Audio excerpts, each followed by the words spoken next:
what an amazing way to end what was a crummy road trip, but these back-to-back wins are gonna make the plane ride amazing, food taste better, and try to get your third straight victory tomorrow at home in Raleighwood. And man, these last two games was Hurricanes hockey. Finally, the defense was stifling for the most part. A lot of key blocks when we needed to, but Piotr was absolutely incredible. Survived a early flurry from Patrick Kane and the high-octane Detroit Red Wings offense.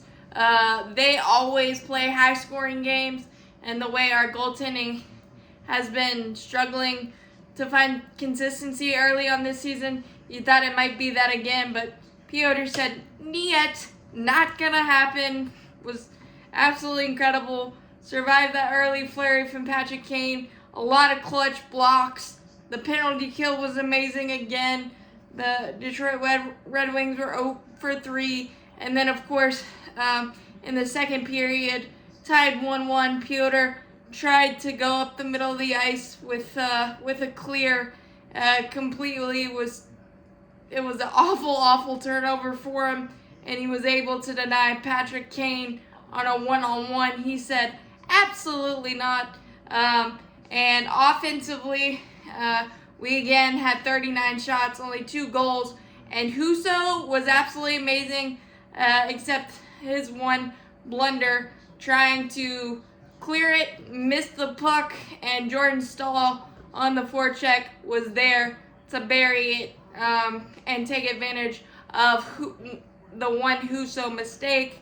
And we were 0 for 4 on the power play, but we had a lot of offensive zone time. The last power play was with 2:53 left in the third period, and we were able to melt a lot of the clock and defend nicely, and we were able to keep Husso in the net until 40 seconds, allowing Pyotr Kochetkov to not have to defend so much with the extra attacker. They got some good looks at the end, but Pyotr denied them all. I think he had 25 of 26, and the only goal he gave up was off a really bad turnover. Natchez and I believe Kotkaniemi ran into each other, created a turnover, and Detroit got a slick, really crisp cross-ice pass, and Rasmussen buried it. It was not a good goal to give up. Kochetkov left too much of the side net open, and his glove was kind of exposed. But other than that, absolutely amazing.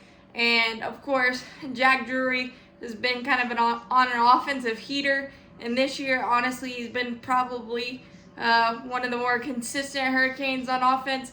3-game point streak, assisted by Natchez and Nason, Mr. 1 foot, and he's got his fingerprints on everything positive that the Carolina Hurricanes have done this year as well. Just a great finish backdoor off our first power play, and it was really good. So I kind of give the power play a little assist, even though we technically didn't score on it. We stayed in our zone for probably 5 minutes, tiring the Detroit Red Wings, and we were just able to continue to cycle the puck until something opened up, and we were finally able to bury it. Jarvis was buzzing. He had 7 shots. Husso was just masterful on Jarvis. He can't get that breakaway goal to go. It feels like the Canes are cursed a little bit. They always get goalied, but we finally out-goalied a great goalie performance on the other side. So that was really nice to see. And sometimes it's better to be lucky than good, but Jordan Stahl, right place, right time. Oh, captain, my captain. And Husso's going to be kicking himself, but really amazing road win in a tough place to play with the upstart Red Wings that are deadly offensively, even with all the injuries they've suffered as well. Slavin was amazing. Shea, D'Angelo even had some big blocks. I think we had 14 blocks, and they were all huge to help out Kochetkov. But we were pretty stifling. The Red Wings didn't really get to as many grade A's as we've seen throughout the season. So that's a nice step forward, especially against their offense that is deadly at times. As always, let's go Canes. Keep stacking those W's. Big 4 points to end the road trip.